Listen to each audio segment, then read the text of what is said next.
Greetings and welcome in. It's Bettor's Last Stand, show number 128, coming to you from the Pine Room Watchdog Studios, downtown Wheeling. Hopefully you're enjoying your approach to the weekend here as the week is winding down. It's another busy week in the books. Baseball in full swing. You got soccer action going on right now. Calming ourselves down from the Masters, but back into the RBC Heritage, which is a pretty good select field event this weekend. And, of course, you have some racing, and it's Easter. So happy Easter to everybody out there. Thanks for joining us here on the Watchdog Network and the Pine Room Studios. Hopefully you're following along with us week in and week out as we continue to put together some positive ROIs each and every week here on Bettor's Last Stand. No, I guess say every week. So we have had losing weeks, and there's no doubt about it. We will have losing weeks, and it's going to happen. So depending on what sports you're choosing to play with us, maybe you're having a really hot run of action. Because if you're sticking with your AFL and your soccer, it's hard to say that we haven't been doing really good over the last few months, actually, really since Christmas time in 2024. We've been on a massive tear in soccer, continuing on another good week for us this past week. And then AFL started out outstanding. In fact, I think at one point this weekend, if you followed our picks on BLS_PRP, which I put up on Wednesday, because a lot of times the AFL schedule will start on Thursday. It's very similar to the NFL because it's Thursday night. You don't usually have Friday NFL, but sometimes you do. But Thursday, Friday, Saturday, Sunday, and then even occasionally Monday Night Football. So you got lots of action in the AFL starting on Thursday morning. So tail us on those. We've been doing pretty good. As soon as people start jumping on the wagon, though, maybe we'll start to sputter. But I hope not. We were 10-0 actually to start the weekend card off in AFL last weekend, which is really good. So we were off to a really good 10-0 start. Finished the week 12-5. Nothing wrong with that. We were up 19 units overall. And in the graded wagers, and a lot of that accounts for I resulted all of our hockey bets, our hockey futures, which weren't very good. We were minus about 240 ROI, 10-16. We did have a couple of decent priced ticket winners. I think Vegas Golden Knights to win the division was a nice one. It's close to $4, so that made up for a little bit of the down tick there with the 10-16. A lot of our goal scorers, we were actually decent in the goal scoring. The points, not so much. We had some doggish teams. The Penguins, one of those teams. Very poor season by them. Very poor season by the Sabres, among some other Nashville Predators. Maybe the worst performance of any team in the NHL for what they did in the offseason. Just stunning how bad they were. So we didn't get there with them. But we did get there. We cashed tickets with the Anaheim Ducks, and I can't remember all the other ones, but they are available. BLS_PRP. We put those up months ago, back in October, and I went through and resulted them. We went 10-16, but again, only a negative 240 RI, so down about 2.4 units. It's not good. It wasn't good. I'm not going to sit here and say it was good. We did have a couple good opinions on some goal scoring, though. We did pretty well on those. But other than that, it was not pretty. So we're going to try to turn that around here with the NHL playoffs getting ready to crank up this weekend.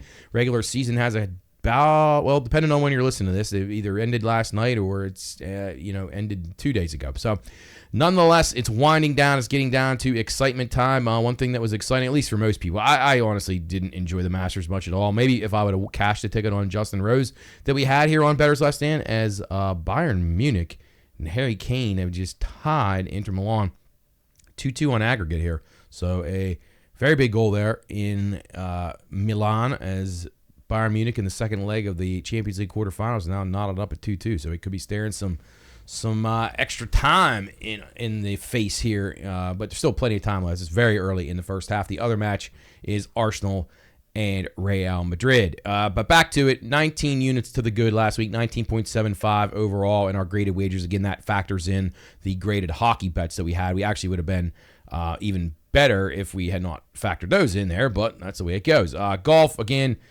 everybody's enamored by this Masters. I thought it was just a bunch of guys that didn't play very good, to be quite honest with you. And I like it when guys struggle, but by the mark under par that the winners are at, when you're getting up to 12, 13, 14, 11 and under, whatever. I think, what was it, 12 that they won at, 12 or 11. But that's not incredibly hard. If the guys are going to really suck it up, I want it to be like +1, even par. That's why I like the U.S. Open. I'm very partial to that. And then when the winds kick up and the weather is bad at the Open Championship over in Great Britain, I enjoy that as well because that's really a test. This Masters course, the Augusta, okay, it looks pretty on TV. Everybody loves to go buy all the merchandise and tell everybody that you're going to it and all this stuff, and that's fine. If you enjoy it, fine. But that would not be anywhere near the top of a list of mine of things to do to go to that event. Yeah, I would definitely, if I was down there, I'd like to check the course out, just walk through it, just because it's neat looking. But other than that, it doesn't do much for me. The course is way too easy. These guys just smash the ball. They're in positions to eagle all the time. And I thought the scoring was awful. I thought guys had chances to make eagles and birdies and all kind of really low scores on Sunday, and they just didn't do it. I thought Ludwig Aubert had as much of a chance to win as anybody. And you see Rory McIlroy, and he comes out and he doubles, and then he chokes at the end. He has another, he hits it into Ray's career. Like he just outlasted everybody else to collapse, basically. Justin Rose misses an 8-footer. He never does that. That's one thing about him, is if he hits it straight, his putting is usually just rock solid, and he misses that one. It turns out it cost him the tournament. You didn't know it at the time, but that short little 8-footer, I think it might have been 17, because I think he birdied 18, but he cost him the tournament, and it's got a putt that I bet you that guy makes 9 out of 10 times. And anyway, the course to me is boring. The event to me is boring. I have no use for it. But then again, like I say, I'll be fully transparent. If I'd have hit a 90-1 on Justin Rose, where I saw he was as high as 110 at some spots, I probably would have felt a little bit different about it, but we were right there again. Another second place in golf. It's very frustrating. We didn't do too bad, though. We had Rose second, DeChambeau, though, fell apart. Ludwig Aubert and Xander Schauffele, who's a little bit of an unexpected top 10. I like the way his game's starting to come together. He could be a use here later in the summertime for sure. But those were all top 10s for us. Golf wasn't bad. It wasn't great. Definitely could have turned out a lot better had Rosie been able to beat Rory McIlroy, who I said on the show, I admit it, I said he would never win a major again, and really not even certain that he won the major. More than the other guys just gave it to him. Just to me, that guy's just an absolute hack choke, and the more pressure you put on him, the worse he'll respond. And he probably would have about one major if he played his entire career against good players. He went in that perfect lull. He had the after Tiger wave where Tiger was hurt and Tiger was not on the tour, and he won a bunch of events against a bunch of garbage, and now everybody treats him as if he's one of the better players ever. He's not. He's just not. You see, if you ever saw Tiger Woods do what that guy just did out there, what he did at the U.S. Open, you're never going to see that. You never saw Jack Nicklaus. You're not going to see that. All-time great players don't do that. They don't choke it up that bad. I know people who say Greg Norman did that here and there. Okay, that's fair. But he also had other guys make exceptional shots. Some of the ways Greg Norman lost majors were ridiculously difficult shots made by his competitors. So that was not the case there with Rory or in his classic chokes. But not a fan. I won't be betting him anytime soon. I think that's the end for him. He completed his stupid Grand Slam, and now he'll continue to be a fade at all costs for us here on Bettor's Last Stand. So if you cash a ticket with McIlroy, congratulations. You're a lot smarter than I am, but paying the price for a low price ticket on that bum, I don't know. I don't understand it. Not a fan in any capacity of that guy. But AFL, I am a fan of. 12-5, as I said, we had a good week there. We were 11-4-2 in the English Premier League soccer, 3-1 in our Champions League plays, and we were 3-1 in NCAA hockey. Racing was not so pretty. At least early in the day, it wasn't pretty, and then midday, it wasn't pretty. But the later the day went, the better it got. So 0-3 in Formula One. Oscar Piastri gets the job done there. 0-6 in NASCAR. We were dreadful in NASCAR. Absolutely terrible. Right now, I would say I am either overthinking this NASCAR, or I guess my temptation to take prices instead of taking a shorter price and just living with it because I think the guy's going to win is really burning me. Last year, you had some upsets. Well, you had some this year too. Josh Berry, Hochevar should have won a race earlier in the year that Chris Bell won. So you had some of those big prices knocking on the door and actually getting the job done. But man, the favorites in the lower price guys are really coming through as Kyle Larson gets the job done again. 0-6 in NASCAR as far as we went there with our bets. But in IndyCar, the final race to start for the day was a 4:30 start there. Long Beach Grand Prix, Kyle Kirkwood comes through for us at 8-1. We also had a top three with, was it Newgarden? No, Lundgaard. Oh, no, and a goal right back by Inter Milan. Wow. What an answer. It looks like Lautaro Martinez, the Argentinian, getting the job done there. 1-1 now, and a 3-2 aggregate lead for Inter Milan. Or Real Madrid and Arsenal remain scoreless. But back to the business at hand. IndyCar, we get the job done with Kyle Kirkwood at 8-1. Hockey futures, as I said, 10-16, minus 240 ROI. Hockey playoffs not quite set yet, so I can't actually give you what the prices are on these because we don't really know how they're going to come out of this. I'm imagining a lot of the players are going to rest. The field is pretty much set right now. It's going to be the Vegas Golden Knights against the Minnesota Wild, the LA Kings and the Edmonton Oilers, with the Kings having home ice. VGK has home ice. Winnipeg will be home ice against St. Louis, and Dallas will be on home ice against Colorado. In the Eastern Conference, Toronto, the home ice advantage against Ottawa, Tampa, and Florida, in what could be a really good battle. Washington and Montreal, and Carolina and New Jersey. So my opinions of these, again, I don't have prices. So as soon as these are priced in the next couple of days, BLS_PRP will have them up for the weekend because I really do have some opinions here. I'm on the Vegas Golden Knights to win the Western Conference. They've been a pick of mine for a few weeks now, or actually may even be a month or two.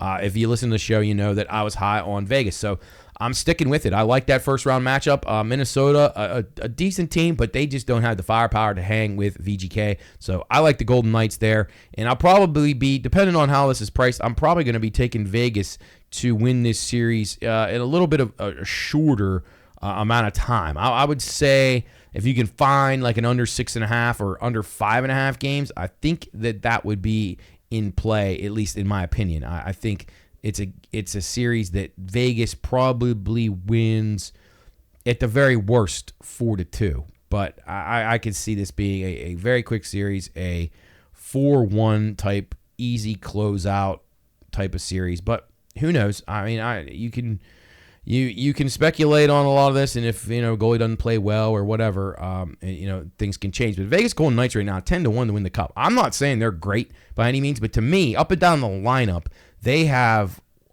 very good defense pairings and very good lines as far as depth goes, where I can't say the same about Dallas. Is the favorite still at 7-1. Florida follows at 8-1. Colorado at 8-1. Colorado's depth a tad bit of a concern, but they do have two of the greatest players in the world. So that helps out anytime when you got McCarr and McKinnon.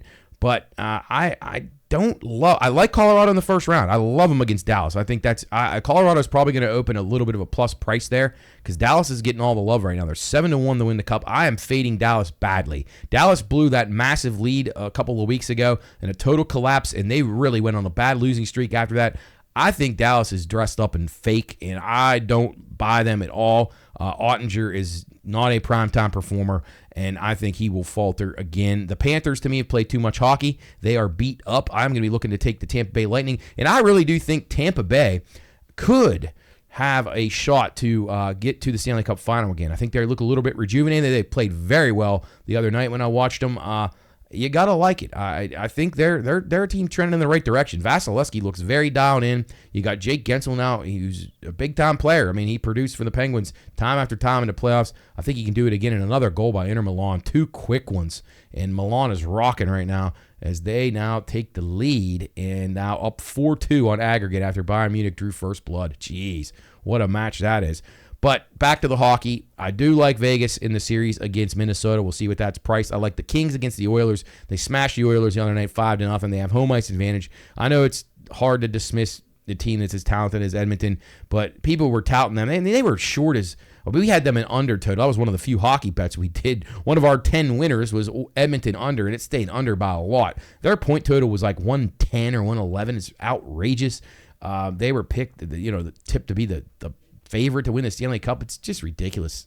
South of 4-1. I mean, come on. I mean, I know McDavid's good, but my goodness, he's kind of a loser. I mean, he hasn't done anything in his career, so other than score that gift goal against the United States, but he has not.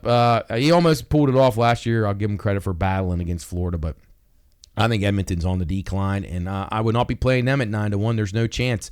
So I will be going with the Los Angeles Kings against the Oilers in the first round. And I really like the St. Louis Blues here. St. Louis Blues have a favorable matchup to me against the Winnipeg Jets. The Winnipeg Jets, Connor Hellebuck has not performed well in these playoff series, so you're going to get a nice plus price on St. Louis. That's going to be a series I'm going to be looking to play some maybe plus 1.5, even if it would go to a game 7, I'll play the plus 1.5 games and probably maybe even get that at a plus price. Blues as hot as anybody in the last month of the season. Colorado, as I said, I like them against Dallas. I think they're starting to get a little bit healthier right now. They got Landeskog back, and they're feeling pretty good entering the playoffs. As I said, Dallas hits the skids about 2 weeks ago, and they have not recovered from it. So I'll be on Colorado, St. Louis, the Kings, and the Golden Knights in the Western Conference in the first round. Again, I'll have all these posted, my final bets if I'm going to pick any series scoring leaders or overs and unders, and series handicaps. I will have those there. Toronto and Ottawa. This is an interesting series to me.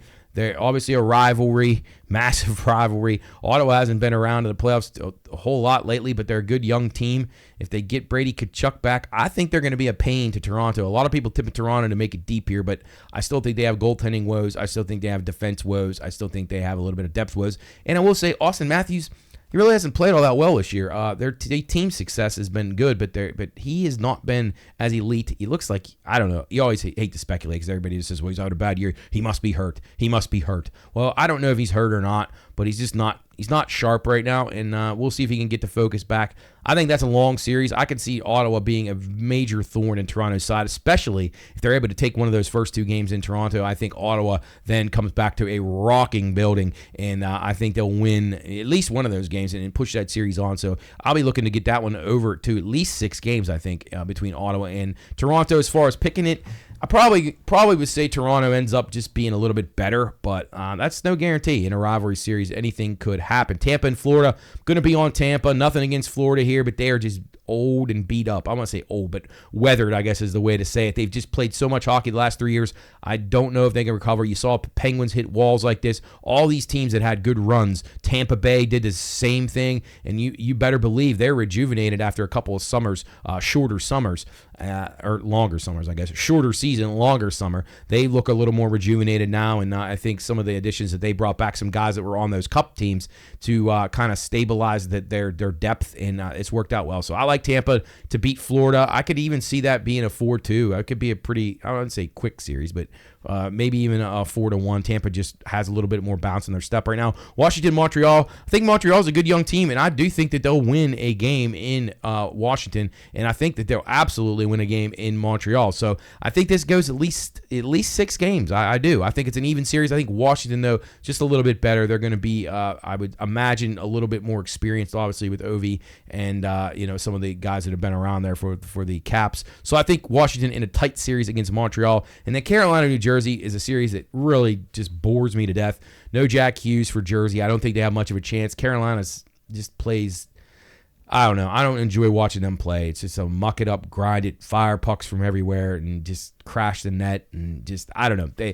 Carolina's, to me, isn't a do or die situation. They either have to go deep here or they're going to have to make a change because they don't seem to ever catch fire in the playoffs. And they're a tough team to play against, but if you can figure them out and you're disciplined against them, you can neutralize them in a playoff series. So I don't think New Jersey's capable of that, so I think Carolina probably wins this series, but I don't have a strong opinion on that one. So in the East, we're going to go with Toronto and Ottawa to go at least, we're going to say 6 games there. We're going to say Washington and Montreal to go 6 games, and then Tampa to beat Florida. Carolina, New Jersey, I'm going to probably play that one under 6.5 games, and Carolina will probably beat them a little quicker than some of the other series. So that is the NHL. That's a quick look at that. Heading into the playoffs, again, the series aren't set yet. Regular season's still going or just ended. So once we get them priced, once we see how they look, I will have those picks at BLS_PRP. Rolling along here. Bettor's Last Day at show number 128 here on the Watchdog Network. Getting you ready for another exciting weekend of sporting action. Hopefully, you've been capitalizing on some of the winners that we've been giving out here on the show over the past few weeks. NBA playoffs, I don't talk a lot about that, but those are set. The play-in games went on this week, and you have most of the series set to this point of recording the show. You got the Indiana Pacers, the Milwaukee Bucks, with the Pacers having home court. Bucks plus 160 in this series. Indiana minus 195. Now, I think they're saying Damian Lillard will not play for Milwaukee, but I would take a puncher's chance with Milwaukee at plus 160. I think They can't be dismissed. I think Milwaukee maybe has enough toughness. Giannis can kind of carry them. I do like the Pacers, but I don't know if they're tough enough to be able to win this. So I think that one could be one. If you don't like a side, maybe play that one over the total to get to at least 6 games. That may have 7 games written all over it. Clippers -110, dead even series against Denver, also -110. A lot of people picking the Clippers. People were picking the Clippers to go very, very deep. But one thing I've learned about James Harden, just when you think that everything's fine, and just when you think Kawhi Leonard's healthy, then it all comes crashing down. So I would lead Denver. They have the best player in the world in Jokic, and I will lean with Denver at the -110. New York -$4 against the Detroit Pistons, who are +$3. I've heard people say this will be a long series. I'm not certain about it. Again, I don't watch this stuff hardly at all. It's impossible to watch, really, really hard to watch. But I think the Knicks probably win this series. I'm not sure how quick it'll be. Lakers -195 against Minnesota. Minnesota +160. Great year last year for Minnesota. Can they refine their fire? Possibly. +160. It'd be worth taking a chance against the Lakers. I just don't trust LeBron. He's old. His defense is not very good anymore. And yeah, he's due to crash and burn. So let's hope Minnesota wins, but no opinion on that one. Celtics -5,000 against Orlando, $16 on Orlando. Orlando wins the play-in, and they get the right to play Boston, who will probably decide to turn it on here and smash through the Eastern Conference. The Cavs are going to be the 1 seed. We don't know who they're playing yet, so that a question mark. And then Golden State and Houston. Now, this is an interesting one here. So Golden State, I didn't realize this. Golden State Warriors are the only the second number 7 seed to be favored in a playoff series since 1988 over a 2 seed in the first round. How about that? Since 1988, a 7 was not favored over a 2. I don't know who that 7 would have been, but they are -$2 against the Houston Rockets. So +165 on the Rockets. They've been a nice, pleasant surprise. And I can't say that I wouldn't take the Rockets. I don't know how good Golden State is, although Jimmy Butler played very well in the play-in game, so maybe they've turned the corner and they're starting to trend upward. But that's the NBA playoffs. Enough about that. On one thing about the Oklahoma City Thunder, who are the number 1 seed in the Western Conference. Cavs number 1 in the Eastern Conference. We don't know who those teams are going to play yet. OKC, though, exceptional against the spread. They've been one of the best covered teams in basketball basically since their existence. 55-23-4, best mark in 35 years for a team against the spread in the NBA. Let's jump over to Major League Baseball. Not a whole lot to report here. It's the same old story with the same old teams, who's good and who isn't. I will say a couple of the bets that we made, and I mentioned them last week too, I feel very, very good about. A couple other ones maybe not as good. Boston Red Sox, they gotta get stabilized here. I still think they're a good team, but their offense may be starting to come. I don't know. They've really struggled in the cold weather, so keep an eye on that. The cold weather was not good to them, and that is not a good sign.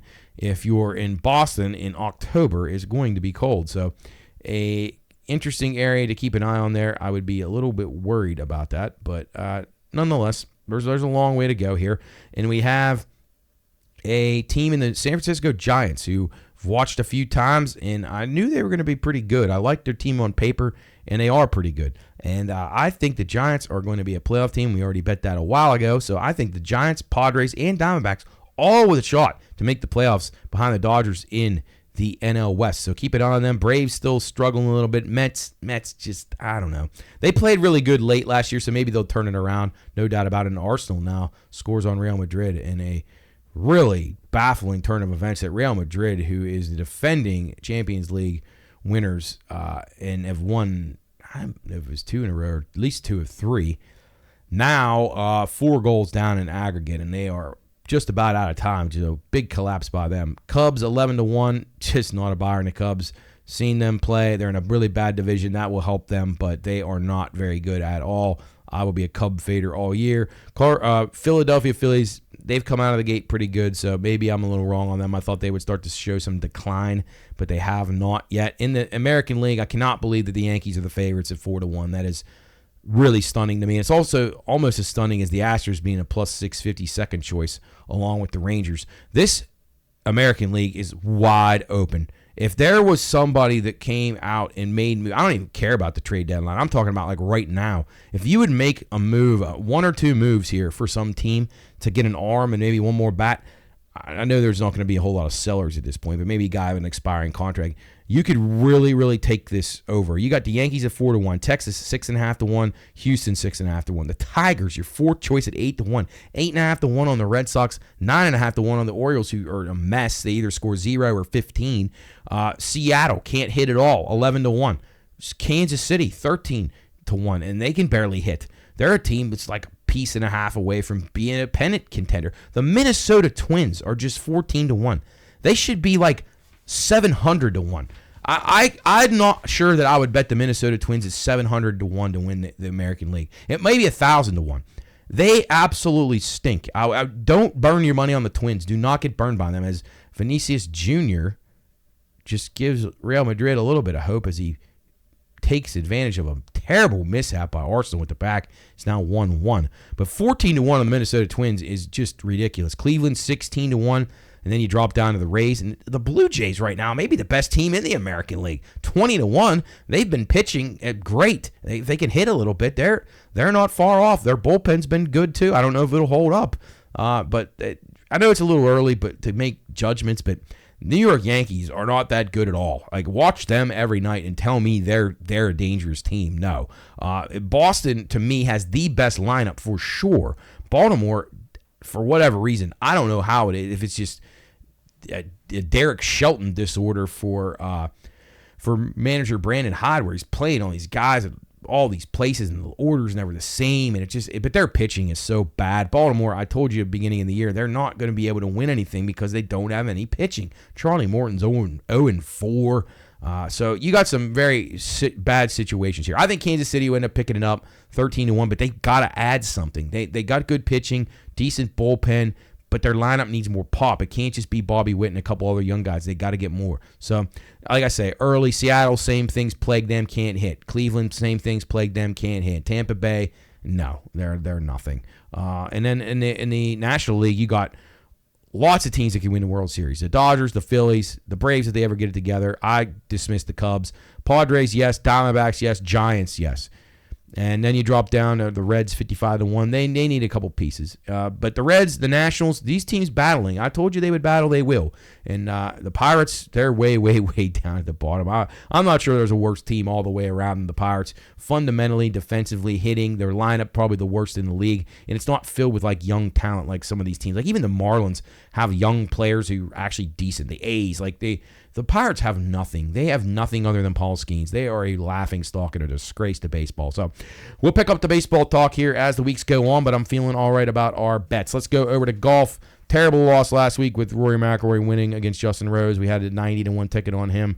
But a couple of top 10s with DeChambeau, Aberg, Xander, and Rosie kept us above water. This week, it's the RBC Heritage at Harbor Town. That's in Hilton Head, South Carolina. And you have a field with some good players. I mean, you got Scheffler in here. Scotty Scheffler looking to get it back going. Ludwig Aberg as well. He's about 12-1. Scheffler around 3 or 4-1. And Bayern Munich evening it up. So that game going over the total. I was not expecting that at all. I thought with a 1 goal between them that it would be a tightly played game. That did not occur. So we shall see what shakes out here in the last few minutes. Back to it, though. I looked at a couple of guys that I think that are starting to round into form as my top plays here. And I'm going to start with Justin Thomas. I like what he's been doing. He's been slowly, coming upward and getting ready for this big stretch run in the summer. So I like the way his game's starting to round into form. So around 20-1, I'm going to take a shot with Justin Thomas to get himself back into it. Now, Xander Schauffele played really, really well last week, and I think he's a guy that I didn't initially have added on my card, but I think I'm going to add him. His game is starting to come back, and Xander Schauffele, one of the best in the world when he is on. So we're going to go with Xander, and then Patrick Cantlay, also a guy who has not been in great form, but he's starting to improve a little bit. So Patrick Cantlay around 18-19-1, we'll take a shot with him. Also like Bud Colley, we're going to go back to the well with Russell Henley and Sepp Straka, two guys that missed the cut for us last week in disappointing fashion at the Masters. But Sepp is 40-1, Henley is 24-1, Bud Colley is 72-1. Thigala, who's very talented, but he's been really just bad run of form for him. Gonna probably take a shot with him because his price is around 75-80-1. And then I've heard people tip this guy, and I don't know if I'm going to add him to my card or not. I'm very on the fence about playing him. I really don't like playing him ever, is Jordan Spieth. I just don't think he can win this. He's coming back to a little bit to form, but not enough for me. And then lastly, it'll be Daniel Berger. I keep riding him each and every week. His game's still pretty solid. He's at 45-1, and he is going to break through here at some point. And I want to be on him because it would be a shame to play him like 10 weeks in a row and not cash the ticket when he finally does win. We'll hopefully be at Harbor Town this week. All right, let's. I don't have anything prepared for the UFL this week because I didn't get to write the games down, but it was a little bit more over action this week. So you had 3 out of 4 of the games went over the total. And this week you got the Michigan Panthers and the Memphis Showboats on Friday. It'll be Memphis catching 8.5. The 38.5 is the total. St. Louis is at Arlington. St. Louis a 1.5-point favorite. I would lean St. Louis in that one. Total 39.5. And then you got Birmingham and Houston on Saturday, and that will be Birmingham 7.5 on the road. The total 36.5. And then San Antonio at DC. DC 7.5, 37.5. DC pretty good. I like what I see out of St. Louis as well. So I'm probably going to go back to the unders, but I want to see how these move because last week there was some early money on a couple of the overs there, and it ended up being the way to go. So I'm going to see if maybe that shows up again, and I'll post any plays that I have at BLS_PRP. All right, couple of things going on. Bad beat world. Well, if you had any of those guys who choked it away down the stretch at the Masters, you're probably feeling like you had a bad beat. I kind of feel bad because Justin Rose battled his way there, but couldn't get the job done, and, whatever. That's the way it goes. But baseball, some agonizing defeats. I mean, there was a game last week. I don't know if I told this on here last week or not, but it was an awful beat. So I had the Houston Astros money line, plus price money line, about plus 115 against Seattle last week, middle of last week. It might have been on the day I taped the show last week, so maybe I didn't get to mention it. So it's 5-0 Astros in the I think it's the 8th inning. Pretty sure it's the 8th inning. Maybe it was the 7th. Nonetheless, Randy Arozarena up 2 outs. He hits a laser down the line, and I'm talking like, boom, like really close to being fair. It goes foul. And I'm like, oh, man, I dodged a bullet there. Whew, that would have been bad news. I don't want to have to deal with this. Josh Hader, who pitched 2 innings the day before. I guess you're not allowed to pitch. If you pitch 2 innings the day before, you're not available the next day. Well, okay, so the next pitch, Arozarena hits a grand slam. So never in my life had I wanted a double down the line that would score at least 2, maybe 3 runs to be a fair ball when they have the other team. So that hurt, and Arozarena hits a grand slam. So I'm like, all right, 5-4. I know Houston bullpen pretty good. Oh no, it wasn't pretty good. It was an absolute implosion.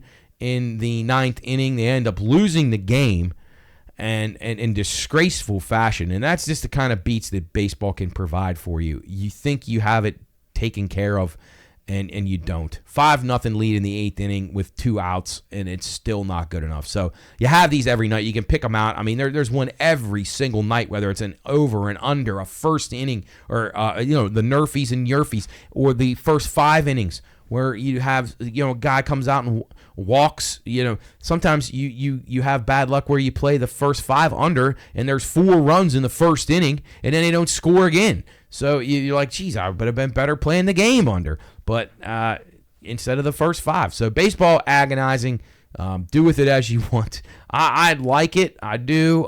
You can still find good prices on things, and you can scout out and you can find matchups and things that can be an advantage in, but you can't predict variables. That's what makes baseball such an interesting game, is there's more outcomes in baseball than any other game, and that shows every single night. So condolences on any bad beats you may have. Gambling concerns in the gaming community here continue to mount from the NCAA as an inquiry finds that athletes are being invited to parties. This is an interesting story. Athletes have been invited to parties where gambling is taking place. I presume illegal gambling, whether it's card games or whatever, dice, whatever. They're going to these parties that people are throwing near their campuses. They're attracting let's retract that right now. Maybe the dumbest thing I've ever said on this show. Student athletes, college professional athletes in playing professional sports for a college team. Let's go with that. They attract them to a party. They then gamble there where the players, athletes, end up losing money, which is what gambling is. You're basically going to lose most of the time, especially in games of not chance when the deck's stacked against you. They're losing money, and then they're digging themselves into debt with these people, and then the people are asking them for favors on the field of play. So there wasn't a lot of information yet about this. It's confirmed, but several athletic directors have done investigations near their campuses of some of these mid-major schools and found this to be the case. So definite worry there, and the ears prick up when you hear something like this. So keep an eye on this one, but looking to get kids into financial distress so that they have to work it off by point shaving or fixing or whatever you want to call it. Not good there. North Carolina Senate budget proposal would increase taxes on sports betting from 18% to 36%.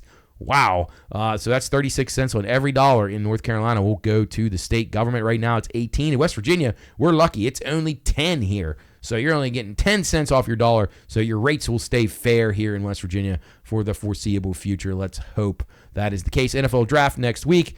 Not a whole lot to talk about there. We'll see how things shake out. Maybe we'll talk a little bit about it on the Pine Room Watchdog radio show on Monday, Tuesday, or Friday of next week and see who the guys are thinking. We also had Kelsey Russo on the show to talk Cleveland Browns. So if you're a Browns fan, tune in this Tuesday. We'll have Kelsey this Tuesday and next Tuesday talking draft, pre-draft this week, and post-draft next week. So thanks to her for joining the other day on the show to recap the Browns off-season and how things have gone for them.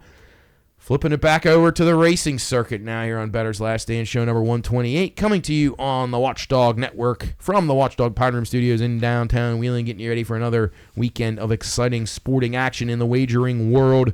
Well, IndyCar gave us a nice winner last week with Kyle Kirkwood. We got it home with him. We had Christian Lundgaard who finished third. And I'm thinking, man, all right, we got some momentum going here in IndyCar. It's the second winner we've had this year. Maybe we take it into this week. Well, we don't have a race this week because it's Easter. So we take some time off there. We don't come back until I believe it's that Children's Hospital's Birmingham race down in Alabama here coming up in early May. And then you have the Indy 500 at the tail end of May. So once again, IndyCar does themselves no favors. After they have exciting racing action, they end up giving us weeks and weeks and weeks of off time. So Stingray Raw, but the top 10, Sam would be happy about that. But Kirkwood, Palou, Lundgaard, Rosenquist, and Will Power, the top 5 at the Long Beach Street Course. And then it's the Food City 500. Recapping that one, Kyle Larson gets the job done. He had an incredible car. Reminded me of old Jeff Gordon days. 411 laps led of the 500. Very, very impressive for him. Ryan Blaney led 48, but he was no match. Ty Gibbs, good run for him. Chase Briscoe and Ryan Blaney all in the top 5. Denny Hamlin finishes second. So Denny Hamlin with 2 straight wins and a second place for him. He is racing very well. William Byron, Ross Chastain, Chris Bell, AJ Allmendinger, and Austin Dillon rounding out the top 10 at Bristol in what was a very boring race. Very, very boring. Very little action and very, very boring. But one thing I guarantee you will not be boring in 2 weeks. We got no NASCAR this week because of the holiday. But we have Talladega coming up after that. So Talladega, always exciting. One way or another, there's going to be excitement there, whether it's just speed and passing or accidents at key portions of the race. So we'll have our picks for Talladega ready to go. But we will focus this week on the Saudi Grand Prix. But let's first recap the Bahrain Grand Prix, the Gulf Air Bahrain Grand Prix from last week. And Bahrain, Oscar Piastri, who I've said a few times here, I think is starting to take the torch as the top McLaren driver. He leads 54 of the 57 laps. He beats out George Russell and Lando Norris, the 2 Brits on the podium as well. Charles Leclerc and Lewis Hamilton in Ferraris run 4-5. Max Verstappen, just a 6th place finish there for him. He did not lead a lap in this one. We did not cash any of our bets. We went with Max again. Probably should have went Piastri, but he was a really short price, so we weren't going to do that. Antonelli can't get it done for us for the first time this year. He finishes outside of the top 10. He had been a top 6 regular for us. And then the Aston Martins struggle again. Lance Stroll, awful. Fernando Alonso, also not very good. 60 seconds off the pace, and that is not pretty. But turning our focus to Saudi Arabia, we'll be at Jeddah this week. And Max Verstappen is the only racer to have won 2 times at Jeddah. So does that mean he is a favorite in this race? Well, it doesn't on paper. As you can see, Max Verstappen is a $9 choice here at the Jeddah Corniche Circuit. Oscar Piastri, plus 140 favorite, followed by his teammate, Lando Norris, at plus 150, which I also saw Norris favored in some. So those two guys, the McLaren's going to be favored there, and the McLaren's picked to win this at minus 455 for them to be the constructor of record to win this race. I'm going to be focusing on Antonelli again. Andrea Kimi Antonelli, he's 52 to 1 to win the race. I don't think he can do that. Maybe it's time that we start looking at the Mercedes, though, to win the race. Can it be Antonelli? I don't know. I don't think it can be. But George Russell, I think, worth the peak here this week. He's been okay at this track, I think. I mean, I'm not going to say it's his best track by any means, but he's been around in the top 5 or 6 in each of his showings here. Fernando Alonso's had some good runs here, but I don't think he's got the car to do it anymore. And the Ferraris, they were just so-so. You had Carlos Sainz and Charles Leclerc run 6-7, and then the following year you had the Ferraris finish, I believe, 3rd and 7th. Yes, so not great success out of the Ferraris. I think a small lean, though, towards Mercedes to once again have a podium finish, and then maybe they get dual podium this time. It's possible. But I do like George Russell a tad here, and I'll probably be using him at least to be on the podium. And then we're going to go with Max Verstappen at that kind of price. I mean, he won 2 weeks ago, or 2 races ago. Maybe it was it 2 weeks. But I think he's going to be all right at this track, I think. But things could change. We'll see how they qualify. You never do know about these cars, how they'll run in qualification. And if there's a problem, that they can't sort out, they got to go to the rear of the field. So things could change, but I'm going to lean Verstappen. Likely McLaren gets it done. So you can look at other markets. So one thing about this, when you say, oh, geez, McLaren, they win every week or whatever, even though they haven't, you can say, okay, let's do one where, okay, McLaren wins, and then you can start filling it in after that. McLaren car wins, George Russell to finish second. McLaren car wins, George Russell to finish second.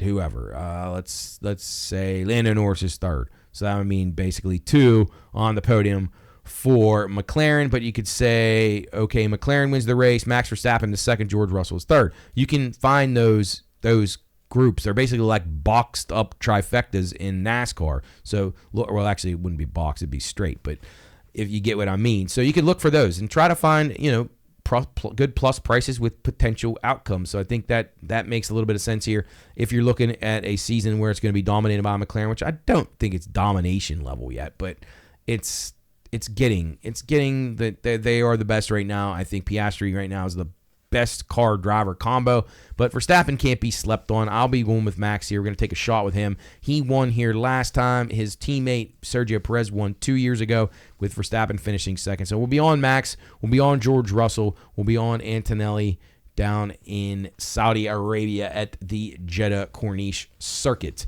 But that's our only racing action this week. So we're no NASCAR. We're no IndyCar. But we do have F1, and that'll get the day started. And what'll get the day started even earlier than the F1 will be our friends in Australia. It's Australian rules football. Again, we were exceptional in that once more. 12-5 last week.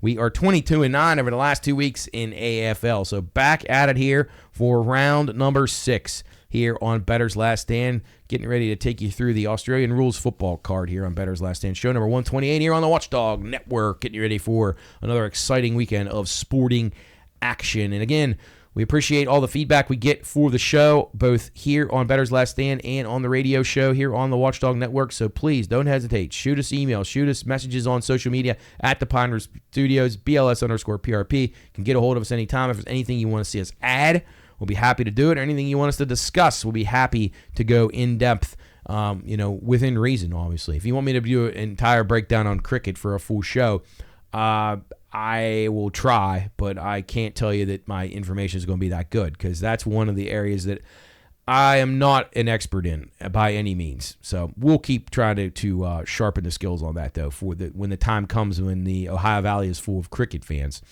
which might be a while. Australian rules football. The topic at hand right now, Collingwood and Brisbane. This is a Thursday match. This will be a underplay for me. Again, these matches, you may have missed these. So, or by the time this is out, the game may have already been played. So BLS_PRP on Twitter or X is where you want to be for these. Collingwood and Brisbane, good matchup there. Two teams, Collingwood 4-1, Brisbane 5-0. 175.5 is the total. Brisbane minus 11.5. That's a lot of points. Collingwood's tough. They're playing pretty good right now with the Dacos brothers, very good players. 175.5 will go under there. Carlton, North Melbourne, also a Thursday early morning tilt. And this one will be Carlton on the road, minus 15.5 at our North Melbourne Kangas. Last three over in this one.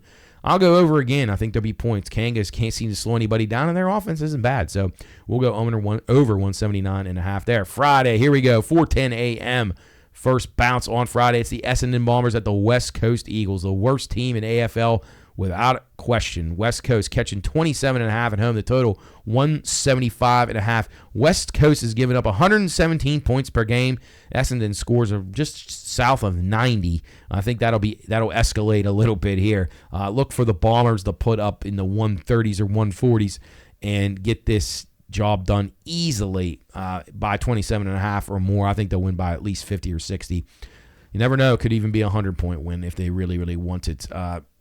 West Coast will likely drop to 0-6. Fremantle 3-2 against 0-5, the Melbourne Demons. What in the world's going on with this team? This was one of our losers last week. I thought Melbourne would, figure out a way here, but they did not. Melbourne catching 16.5 at home. The total 167.5. The Fremantle Dockers have won the last two against Melbourne, and the last three between these two have went over the total. We're going to go over the total at 167.5, but I got to take Melbourne here. I don't like Freo at all. I think they're just okay. They're 3-2. Something's got to give. Melbourne is really desperate right now, and they are at home, and they disappointed us last week. We'll go back to the well and see if they can cover 16.5, but they've got to break through here at some point. So we go Melbourne plus the 16.5 and over 167.5. GWS, Greater Western Sydney Giants, 4-1 on the road at the Adelaide Crows, who are 3-2. Adelaide, deceptive 3-2. Pretty good team. They are 2.5-point home favorite here. The last two between these two sides have stayed under the total. The home team has won 2 out of 3. That would be Adelaide here.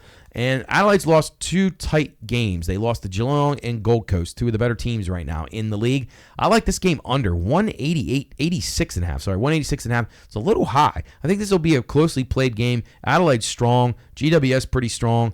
I'll take the Crows minus the 2.5 at home and under the 186.5. Saturday early morning, 5:35 a.m. bounce. It'll be the Richmond Tigers hosting the Gold Coast Suns. Gold Coast playing like I expected them to play the last 2 years. They're playing great. 4-0 against the Richmond Tigers, 1-4. Richmond did not come through for us last week. They did cover 2 weeks ago, though, against Brisbane. They'll be catching 46.5 at home. The total 184.5. Gold Coast comes in fresh off of a bye. The last 3 times that these two teams have played, there's been unders. I like under here quite a bit. Richmond, as I said, very, very, very pesky at home. They battle hard at home.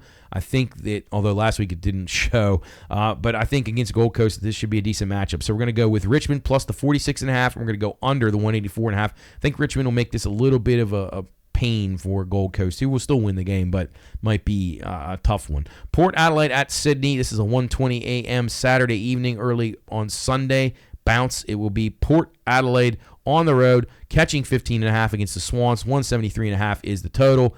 The Port Adelaide Power off of a big win over Hawthorn, and they were exceptional in that game. Man, they were good. They were getting it going from all angles. Really, really impressive performances from Jason Horn-Francis and Sam Powell-Pepper, among others, for the Power. They were really, really good. And, can they keep it up? I don't know. I don't love Sydney. 2 out of the last 3 between these two teams have been unders. I'm kind of leaning into the under here. They've lost. They lost to Collingwood to last out the Swans, which isn't a bad loss. I think this is a pretty evenly matched game, so I'm usually would play a team off of a big win in Port, so that worries me a touch. But 15 is a little too much, so I'm going to take the points with Port and take the under 173.5. Sunday, first bounce on this one, 5:20 a.m. It'll be St. Kilda at Western. Western minus 10.5. Total 181.5. Some high totals this week. Road team has won the last 2 in this series. I got to tell you, St. Kilda's played very well. They've really, really impressed me over these weeks. Their offense much, much better. Can they get their defense figured out? They're 3-2. Western's 2-3. Western really hasn't impressed me at all. They've been very poor, I think, and sloppy. 2 out of 3 in this fixture have went under the total.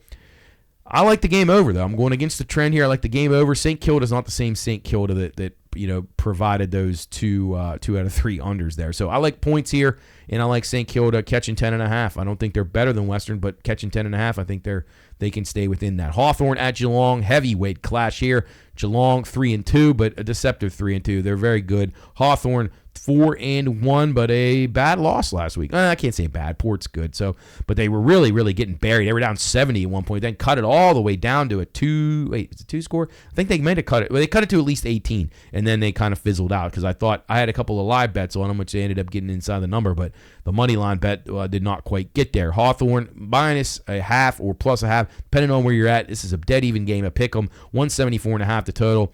I think the game stays under here. Hawthorne has been dominated by Geelong. Geelong has just beat them up and down the last several tries, and I think they're going to come out on a mission here after a tough loss to Port and be ready to go. Very focused in, and I think they slow this game down, play very, very disciplined, much better defensively than they did last week, and I think they keep it low scoring against the Cats. Can't really pick a side there. That's a really hard game to pick, but we shall see. Should be a good week in the AFL. Let's finish her up here with soccer. Jumping back to the Premier League, Newcastle United with an absolute thrashing of Crystal Palace. Midweek, we'll see what Crystal Palace can do. They will take on Bournemouth on Saturday morning. Palace plus 145, Bournemouth plus 180. Bournemouth snapped a 5-game losing streak, or 5-game winless streak, I should say, just the other day. They have not played well, but man, Palace got absolutely thumped. Last 5 between these two unders, so maybe an under there. Crystal Palace, though, will be the side that I go with. I'm going to go under 3, and I'm going to go with Palace to bounce back after humiliation this past midweek against Newcastle. Brighton at Brentford. Brentford plus 140, favorite plus 175 on Brighton. Brighton really have not played well. Brentford hasn't been very good either. So I think you have a situation where you're kind of like, what's going to give here? Martinelli scores for Arsenal to finish off Real Madrid. So it'll be Real Madrid and Inter Milan advancing, along with who won yesterday? Who did win yesterday? Barcelona, and there was another game that was a high-scoring game. Why am I forgetting who it was? Oh, boy. My brain is not what it once was. That is for sure. That is... Oh, PSG. Sorry. There we go. Paris Saint-Germain. So we got Paris...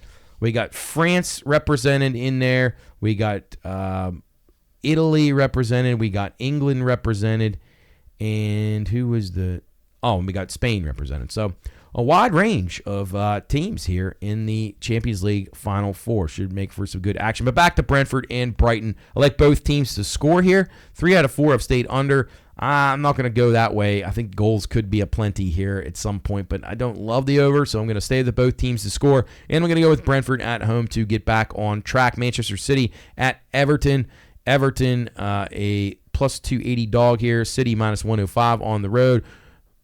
Everton have not beaten Manchester City since 2017. It's a long way to go. Everton, though, playing very, very disciplined. They played Wolves right to the end, got the goal they needed when they needed it. So very, very good job by David Moyes getting Everton reeled back in. I like under 3 here. City struggles to score. I think Everton keeps it close. Not sure they can win, but maybe a draw. Like the under 3, though. Southampton at West Ham. West Ham minus 180. Oh, boy. How could they be minus 180 against anybody? Southampton plus 550. So I'm going to go with West Ham here against my better judgment. They are not very good, but Southampton is very bad. I think this is still an under game, so we'll go under 3. In that one, Newcastle at Aston Villa. Newcastle rounding into form. They're playing very, very well right now. Aston Villa, tough bow out the Champions League, though. They were very, very, very, very tough to get rid of yesterday, and a very valiant performance by Aston Villa. So I think they feel good about themselves. They're plus 135 favorite against Newcastle. That's going to be a great match. I'll go with both teams to score, and I'm going to go over. I think there could be some fireworks there as both teams looking to make a very late push as Villa out of the Champions League and they will be focusing on Champions League spots. Newcastle as well with that in their sights. Last 6 between these two have went over the total, so let's look for goals. Chelsea and Fulham, London Derby. I got nothing here. I can't pick a Chelsea game to save my life. I do not have the pulse on this team, and ironically, they're my favorite team and the team that I watch the most, and I cannot figure out what you're going to get from them from day to day. I would lean both teams to score here, but I have no real opinion because the other week I did that in the London Derby. It was 0-0. Wolves and Manchester United. It will be United minus 105. How are they favored? Plus 265 on Wolves. I think Wolves or draw is a very good bet here. Wolves been playing pretty well lately. Even though they lost last week, they still played very well. Winless in 4 are Manchester United. 9 out of 12 staying under between these two. I think it's another under here. Wolves have shown they can play some under. So we'll go with Wolves. I think they win this game probably like 2-0. Maybe a 1-1. But Wolves or draw will get you covered there. Arsenal at Ipswich Town. Arsenal marching on in the Champions League. They're not going to be concerned about Ipswich Town too much. 6 out of 7 between these two have stayed under, but I like the over. I think Arsenal comes back feeling good. Ipswich has proven they can score some goals at home, so we'll take the over. And you probably got to lay the handicap with Arsenal minus still 1.75 or 1.25. I think they're probably just going to be too good for Ipswich, although it could be a little bit of a letdown as they knock out the defending Champions League champions in Real Madrid here just momentarily, just a couple minutes ago. Liverpool at Leicester City. It'll be Liverpool minus 425 on the road. Leicester, the worst team in the league, plus 950, although I still think they might be better than Southampton. But for this example, it's not good for Leicester. It's going to be ugly. We're going to play Liverpool minus the handicap, 1.25, 1.75, 1.50, whatever you want to do in the Asian markets, take it. Liverpool should roll. We'll go over the 3 here. Liverpool gets the late win last week with a late header by Virgil van Dijk getting them home. They got Mo Salah and Van Dijk locked up now to on contracts, so they're going to feel good about that. So Liverpool rolls against Leicester in over 3. And then Monday's game, Nottingham Forest at Spurs. Spurs plus 145, a small favorite against Forest, plus 160. Both these teams have not played very well lately. Nottingham Forest struggling to score. But I'm going to go over here. I'm thinking that both these teams could snap out of it here. I think this could be like a 2-2, something along those lines. Don't have a pick there. It would lean Forest, but don't feel great about it. So we'll go over the 3 there in London on Sunday. Or no, that's Monday. Monday Night Football in London. Let's see. Last week we talked about the Kentucky Derby. I don't have any more information than I had last week on maybe what the field's going to look like. So we'll kind of, if you want to go back and listen to last week's show, I don't have anything new to give you. Probably going to know a little bit more now that these horses have all rested and probably jogged in the mornings now, and you got some of the internationals getting ready to make their travel plans, and now we're going to really know who's here, who's coming, and who isn't, and then we can start to develop a pace scenario and things of that nature, and then await the post-draw. So hopefully next week I'll have a little bit better of an idea of some of my top plays, but it's still a touch early, but you can definitely start to figure out some of the horses that you're going to say are going to be uses and who won't be uses, because you can toss out horses of short price, horses of big connections that you may not like, and horses that are set for like 1-turn mile type horses, things like that, sprinter types, who you would say probably aren't going to be able to run this type of distance. So you start to eliminate them.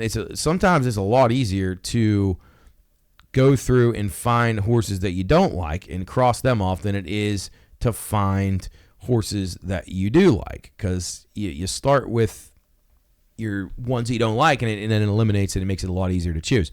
But I got my eye on, as I mentioned last week, Citizen Bull, Luxor Cafe, Sovereignty, Admire Daytona, and Publisher. Those were all horses that I am intrigued by, how they come across when I look through the PPs and watch the videos again and start to develop, okay, who's going to go, who isn't, who's riding these horses is important as well. So when all that starts coming together, we'll get you a better idea of who we like in the Kentucky Derby this year, coming up here in just a few weeks. So should be exciting time. We look forward to the horse racing part of the season. This is the Triple Crown run coming up here in a couple of weeks. So we have that to look forward to. We got plenty of other things going on. NHL playoffs, NBA playoffs, if anybody can stomach that.